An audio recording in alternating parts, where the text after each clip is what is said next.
All right, let's break this down in a way that actually sounds like a human talking, not a caught transcript or a cable news chyron screaming in all caps.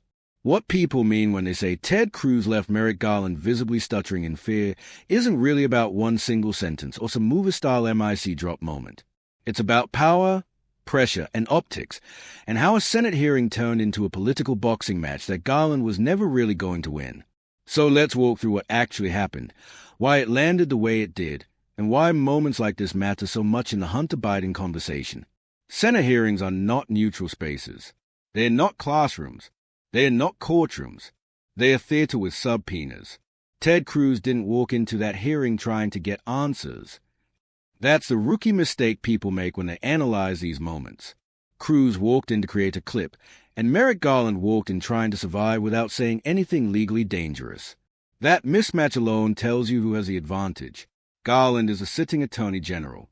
Every sentence he utters can impact ongoing investigations, be cited in court filings, be used against the DOJ politically, potentially expose him to accusations of interference.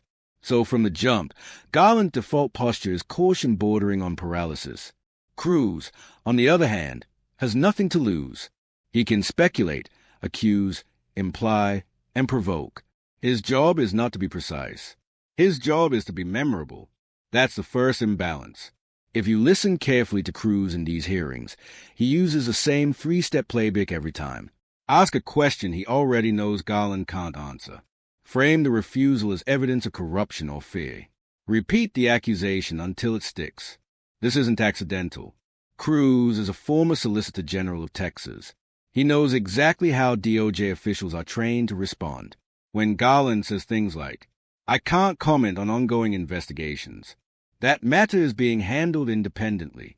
"I'm not familiar with the specifics." Cruz doesn't hear that as a dead end. He hears it as an opening. Because politically, silence sounds like guilt. So Cruz leans in. He tightens the language. He narrows the question until Garland has two options: answer and risk legal trouble. Refuse and look evasive. That's a trap. Now let's talk about the phrase everyone keeps using, visibly stuttering or visibly shaken. Was Garland actually afraid? Probably not in the literal sense. But was he uncomfortable? Absolutely.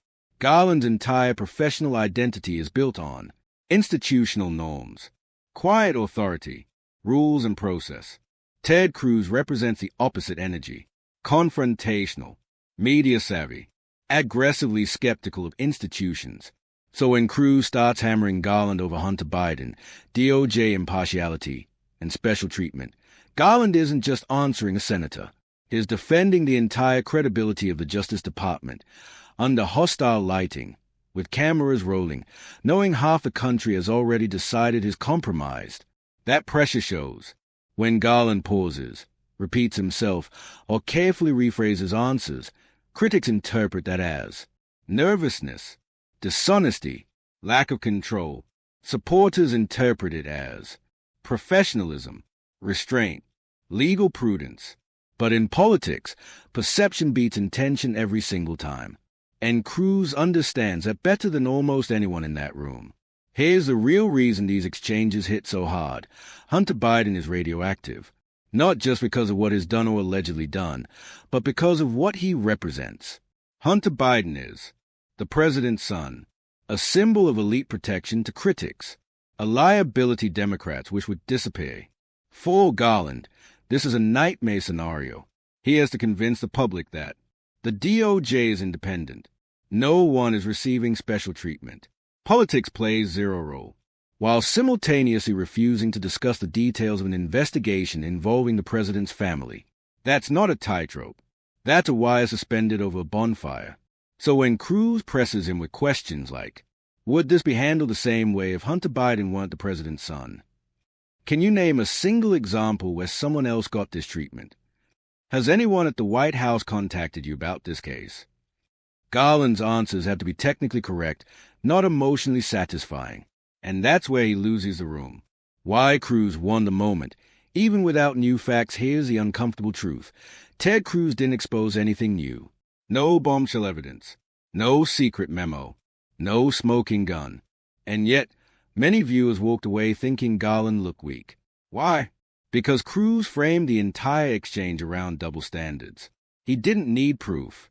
He needed contrast. Contrast between how conservatives believe they're treated versus how Hunter Biden appears to be treated. Contrast between DOJ rhetoric and DOJ outcomes. Contrast between Garland calm words and public skepticism. By the end of the exchange, Garland hadn't convinced skeptics of anything. And in politics, failing to persuade is the same as losing.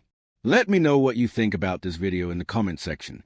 If you enjoyed it, don't forget to hit that like button, subscribe, and turn on the notification bell so you don't miss any of my future uploads. I'd love to hear your thoughts in the comments. Let me know what you think or what you want to see next.